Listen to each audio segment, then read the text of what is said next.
Hello, movie lovers, and welcome to my movie review for Ant-Man and the Wasp. Now, this is actually the sequel to the first Ant-Man movie. We actually get to see Scott Lang again, and this time he's on house arrest because of the events that he did in Civil War. Now, this is what I have to say about it. If you're expecting anything from Infinity War or anything like that, that's not going to happen because this is post Infinity War, which means it happened before Infinity War. These are just the events that happened after Civil War. With that being said, I have to say Angelina Lilly's character is back back, and so is Scott Lang. You also get to see how these characters intertwines with each other. And the thing that I really liked about this movie is the chemistry between them. It's like they didn't even miss a beat. It was like that we actually get to see where it picked up from the first movie. Now, the little thing that I actually have a little bit peeve up is the fact that we didn't get to see them break up because that's what actually happens. But from what we gather and everything and the information they actually give us with this thing, we actually care a little bit about what happened with the relationship because we were actually kind of curious about what happened with them. Then Michael Douglas' character and everything is in this movie too. And then of course what happens is he has to go on ahead and try and get Scott Lang to help them with this whole entire thing of trying to get his wife back out of the quantum realm. And that's pretty much what we're dealing with. And then we also have Ghost. We also have Walter Higgins again as the villain, who was also the villain for Tomb Raider. And I'm going to be honest with you. I was excited whenever the announcement for him, whenever he first came on board, because I was like, okay, he has layers. He can actually do some acting.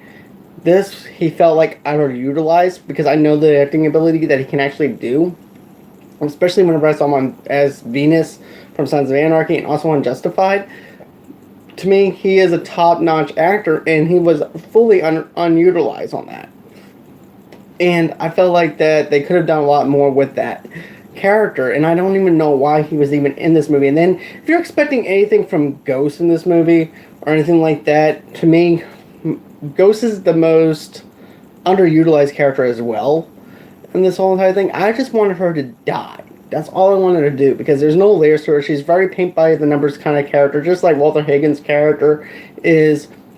And I really didn't like what they were doing with that character. When you look at Thanos and what they did with Infinity War, this is kind of a little bit of a step back for their villains in a way, because we actually got to see layers and what they were able to do when you came to Black Panther or Thanos. You actually get to see layers with them. With this, it's not even that great for this kind of character build-up and everything. As a matter of fact, they actually repeated what they did in the last couple in the MCU movies, where there was no layers to them. There was nothing there. There's just paint by your numbers bad guy that ends up motivating the characters to do what they need to do to actually take down this big bad guy.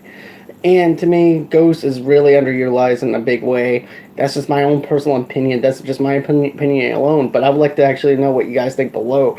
Comment below. Another thing, too, that I liked is that we actually get to see Louise again. I love his character. You actually get to see that storyline about how he tells a story about his cousins or whatever. You actually get to see that in this movie. T.I. and the other guy that's actually in this movie is actually...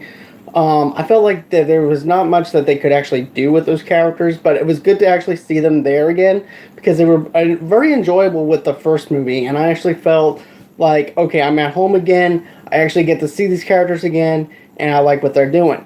Then, I actually have to say this. The FBI agent in this movie, too, that actually, because whenever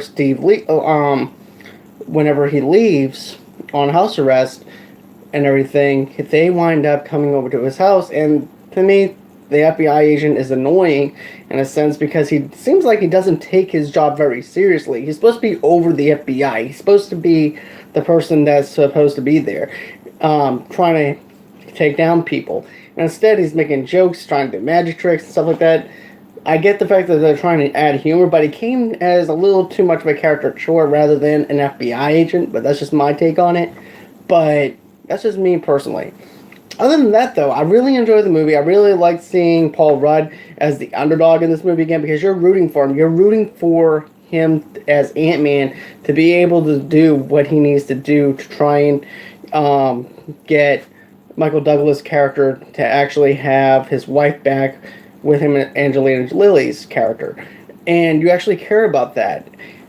And then, of course, Lawrence Fishburne is in it, and he's actually in this movie. And I actually have to say, he was actually pretty good in this movie, but still underutilized and everything else, but still very enjoyable. And pretty much that's all I pretty much have to say about this movie is that it was enjoyable. I really liked it.